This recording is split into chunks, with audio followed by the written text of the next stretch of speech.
Bonjour, on est parti pour remplir la fiche grammaire sur la négation. Alors nier, c'est quoi? Nier, c'est s'opposer à une proposition affirmative qui est implicite.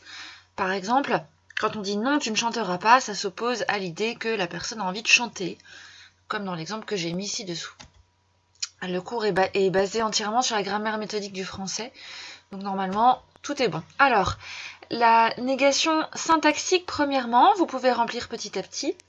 C'est quoi la syntaxe? C'est la relation et la place des mots dans une phrase. Par exemple, on dit vos beaux yeux me font mourir d'amour et non pas d'amour vos beaux yeux mourir me font.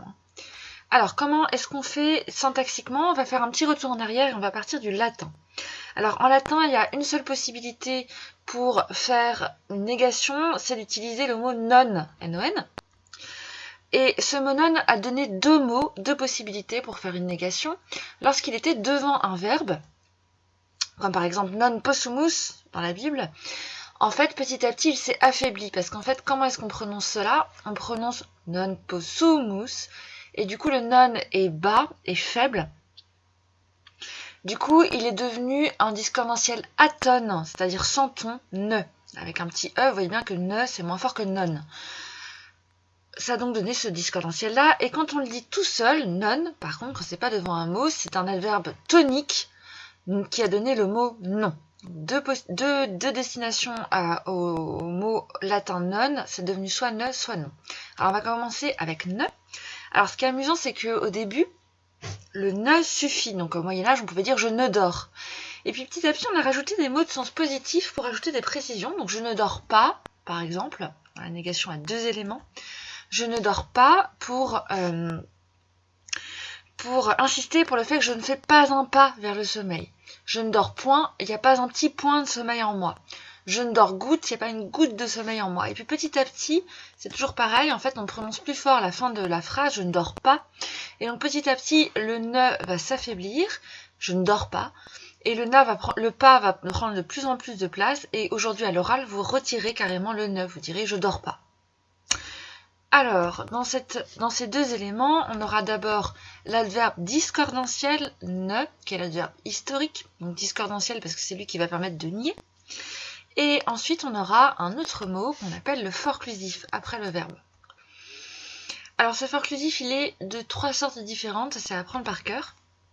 Ça peut être un adverbe, et cet adverbe, en général, il vient d'un nom qui autrefois était positif. Donc, ne pas, c'était ne pas faire un pas. Ne point, ne pas faire un point. Ne goutte, ne pas faire une goutte. Aujourd'hui, c'est seulement utilisé avec le verbe voir, quand on dit on y voit goutte. Ne mi, ça voulait dire ne pas faire une miette, ça n'est plus du tout utilisé aujourd'hui. Ensuite, venant de trois adverbes positifs, alors ne guère, en fait guère à l'origine ça veut dire beaucoup. Donc ne guère, ça veut dire ne vraiment pas beaucoup. Ne jamais, ja, on se retrouve dans déjà, ça veut dire maintenant. Donc ne jamais, ça veut dire mais pas maintenant ni jamais quoi. Et nulle part, alors autant nul, c'est le seul mot complètement négatif, hein, nul ça veut dire zéro, mais part c'était positif, pas une seule part. Donc tous ces adverbes forclusifs viennent à l'origine de mots positifs. Le forclusif peut aussi être un pronom indéfini qui à l'origine est positif, hein, personne ne vient, rien ne vient, ou je ne vois rien. Nul ne vient, aucun ne vient, donc il n'y a que nul ici qui est négatif parce que personne, c'est positif, aucun ça veut dire certain à l'origine, et rien, ça vient d'un mot qui veut dire une chose, comme quand on dit un petit rien. Enfin, le forclusif peut être un déterminant indéfini s'il est la béquille d'un nom. Donc par exemple, je ne vois aucun stylo, je ne vois nul stylo dans cette trousse. C'est la béquille du nom stylo, ce sont donc des déterminants indéfinis qui s'utilisent comme des forclusifs. Ça, c'est pour la négation à deux éléments. Donc par exemple, ici dans cet exercice, je ne viendrai pas, le forclusif pas est un adverbe, il n'a rencontré aucun professeur, le forclusif aucun est un déterminant indéfini, béquille du nom professeur. Je n'aime guère, guère est un adverbe. Il n'y a nulle crainte, nul est un déterminant, béquille du nom crainte. Quand il pleut et qu'il y a des lunettes, on y voit goutte. Goutte est un forclusif adverbe, à l'origine donc de sens positif comme pas et point. Alors ensuite, on peut faire la négation avec un seul élément en utilisant l'adverbe ne, l'adverbe atone, parce qu'il a perdu son ton. Alors là, il y a deux possibilités possibles. Soit on peut se passer du forclusif, et on ne se passe pas du ne. Alors ça peut être trois pour 3 raisons différentes. Soit parce que c'est une formule figée qui vient directement du Moyen-Âge, comme dans qu'à cela ne tienne, par exemple. On ne dit pas tellement qu'à cela ne tienne pas. Pareil, hein, quand on dit il n'empêche ou il n'importe, on n'a pas besoin de dire il n'empêche pas ou il n'importe pas. Ça, ce sont des formules figées, des formules toutes faites. Également, quand on utilise le si dans les structures hypothétiques, par exemple, si je ne m'abuse, si je ne me trompe, on n'est pas obligé d'utiliser un forclusif. Enfin, quand on veut affaiblir le sens des verbes oser, cesser, pouvoir et savoir, donc je n'ose penser, je ne puis penser, je ne sais ce que tu dis, voilà, je veux affaiblir le sens de ces verbes, donc je ne vais pas utiliser de forclusif. Ensuite, il y a une autre forme de ne. Parfois, le ne est pas nécessaire, donc non seulement il n'y a pas de forclusif, mais le ne, on peut aussi l'enlever. Quand le ne n'est pas nécessaire, ça s'appelle un ne explétif. C'est quand on a une négation qui est très faible dans une subordonnée. Alors, 3 possibilités. Après un terme qui exprime le désir négatif, comme quand on dit j'ai peur que, prends garde que. Donc, quand c'est une crainte, un empêchement, une précaution, on peut utiliser un ne et on peut ne pas l'utiliser. Par exemple, prends garde qu'on ne te voit, on peut dire prends garde qu'on te voit. De peur qu'on ne repère ta position, j'ai peur qu'on ne te repère, on peut juste dire j'ai peur qu'on te repère. Le ne n'est pas essentiel, c'est un ne explétif. Du coup, après l'élocution conjonctive de peur que, de crainte que, à moins que, parce que là c'est pas encore arrivé, ou avant que, pareil, ça n'est pas encore arrivé, on peut dire un ne, on peut ne pas le dire aussi. Tu partiras avant qu'il n'arrive, on peut aussi dire tu partiras avant qu'il arrive, c'est pareil. C'est juste plus élégant d'utiliser le ne explétif. Enfin, dans une comparaison qui marque l'inégalité ou la différence, il est plus beau que ne l'est son frère, c'est pareil, on n'est pas obligé d'utiliser le ne. Il est plus beau que l'est son frère.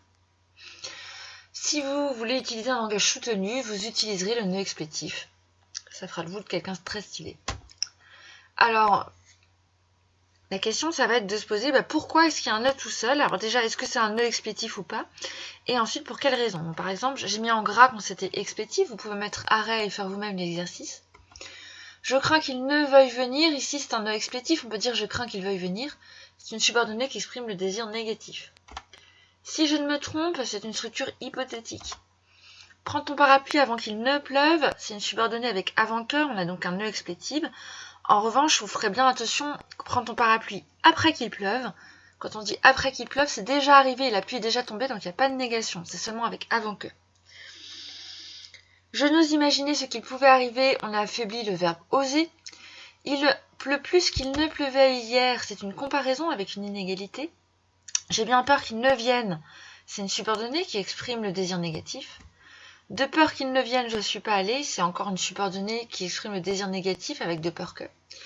Et il n'empêche que je n'ai pas envie de le voir, il n'empêche. C'est une formule figée.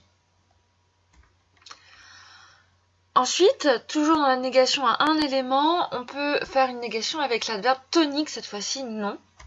Alors, premièrement, l'adverbe tonique, c'est comme l'adverbe oui, ça peut à lui tout seul exprimer toute une préposition, on parle de mots-phrases. Donc par exemple, tu viens, non, non remplace la phrase je ne viens pas.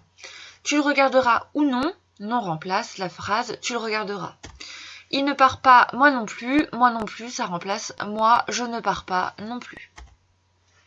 Quand on peut le remplacer par non pas, il sert à rectifier en niant la proposition avant. Donc il a acheté un chien, non un chat, non pas un chat. Hein. Ou alors il a acheté non pas un chat, mais un chien, ça sert à rectifier. Enfin, quand on accumule les éléments, les éléments qu'on niait, c'est quand la double négation quand on utilise la conjonction de coordination ni. Cette conjonction, ça reste à ajouter des éléments négatifs. Et alors, attention, il y a souvent une faute, on ne peut pas l'utiliser avec pas et point. On ne dit pas je n'aime pas le chocolat ni le café. On dit je n'aime ni le chocolat ni le café. On parle de double négation. Je ne mange ni du gluten ni du pain. Il n'est ni beau ni laid. Une fois qu'on a vu ces différentes possibilités de faire une négation syntaxiquement, on va s'intéresser un peu au sens, la négation sémantique. Alors, regardons un peu ce qui est nié. Quand on dit « il ne dort pas », c'est l'inverse de « il dort ». Quand on dit « il ne dort point », c'est aussi l'inverse de « il dort ». En revanche, quand on dit « il ne dort guère », c'est pas l'inverse de « il dort ». C'est la négation de « il dort beaucoup ». Quand on dit « il ne dort jamais », c'est pas la négation de « il dort », c'est la négation de « il dort parfois, il dort de temps en temps ». Quand on dit il ne dort nulle part, c'est la négation de en fait il peut dormir dans certains endroits. Et enfin, si vous dites il ne mange rien, c'est pas la négation de il mange, c'est la négation de il mange quelque chose. On retrouve un peu ce qu'on avait vu avec l'interrogation. Quand tout l'ensemble de la phrase est nié, c'est une négation totale. Quand c'est pas vraiment, quand il y a une nuance, c'est une négation partielle. On va pouvoir écrire la chose suivante. Sur quoi porte la négation? La négation totale porte sur l'ensemble de la préposition, de la proposition, donc je ne viens pas, c'est la négation de je viens. La négation partielle porte seulement sur un des éléments de la proposition. Donc par exemple, les filles chez nous ne poussent guère vite. C'est vraiment l'idée qu'elles poussent quand même. C'est pas qu'elles poussent pas, c'est qu'elles ne poussent pas beaucoup. Ça porte juste sur la rapidité. Enfin, la négation exceptive que vous connaissez déjà, elle est formée par ne que. C'est quand on nie tout à l'exception de la chose qui est après que. Par exemple, je n'aime que les éclairs au café, je n'aime rien, aucun éclair, sauf à l'exception des éclairs au café. Ça, c'est une négation exceptive. Enfin, la double négation, on l'a vu, comporte la conjonction ni. Je n'aime ni les éclairs au café, ni les éclairs au chocolat. Petit b, alors ça sera plus quand on fera un commentaire. Quel est le type de négation? Alors, la plupart des négations sont des négations descriptives. Je donne juste une information. Je n'ai pas les cheveux blonds. Bon, voilà, c'est une information, mes cheveux sont pas blonds. En revanche, une négation polémique, c'est quand on réfute une affirmation avant. Mais arrêtez, je n'ai jamais dit ça, ça veut dire que vous l'avez dit que j'ai dit.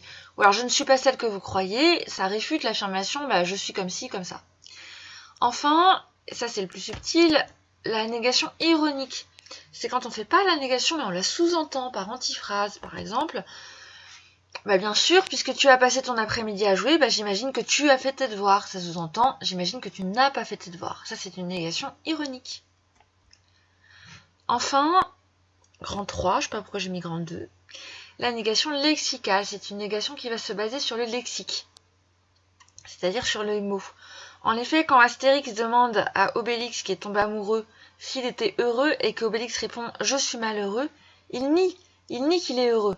Mais il n'utilise pas un ne pas, il va utiliser un mot de sens contraire, c'est une forme de négation. Alors premièrement, l'adverbe non, c'est l'équivalent d'une phrase, on l'a déjà vu. Ensuite, les antonymes. Par exemple, si on vous demande « est-ce que vous êtes libre ?» et que vous répondez « je suis prisonnier », en fait, vous niez le fait d'être libre. Donc on peut jouer sur les antonymes, qui sont les mots de sens contraire, pour faire une négation. Ensuite, la préposition sans et la locution conjonctive sans que ont un sens négatif, comme quand vous dites, comme César sur la guerre des Gaules, sans commentaire. Enfin, certains préfixes, il faut les connaître par cœur, permettent de former des mots de sens négatif. Il y a le a privatif qu'on va retrouver dans an et dans ab, le anti, le dé, le contre, le dis avec un y qui montre qu'il y a un dysfonctionnement, par exemple le dyslexique, c'est celui qui ne comprend pas la lexie, le langage. In, im, ir et il, mal et mou comme dans maugréer ou maladroit, qui montre qu'il y a un problème, et non avant un tiret, comme un non-lieu ou un non-voyant. Tout ça, ce sont des préfixes qui permettent de nier, à ne pas oublier si vous tombez sur la négation le jour de l'oral. Alors, on peut regarder dans cet exercice, où est la négation? Tu le trouves beau, il est affreux, c'est un antonyme de beau, on va donc nier. Non, tu peux toujours courir pour que je vienne. Ici, on a une négation avec le mot phrase non, mais aussi avec l'ironie. Tu peux toujours courir pour que je vienne, ça veut dire même si tu cours, je viens pas. Je suis venue sans mes chaussures, c'est avec la préposition sans. Cette maison est atypique, c'est avec le préfixe a, qui est un préfixe privatif. Cette maison n'a pas de type. Mon fils est dyslexique, c'est avec le préfixe 10. Oula, c'est pas facile à dire. Je suis partie sans qu'il ne le sache, c'est avec la locution conjonctive sans que, et regardez le beau ne explétif ici. Et enfin, je me sentais comme dépossédée de moi-même. Je n'ai pas la possession de moi-même, ça se voit, avec le préfixe d. Allez, on a terminé, j'espère que vous n'avez pas trouvé que ça n'était pas cool, et je vous dis à bientôt.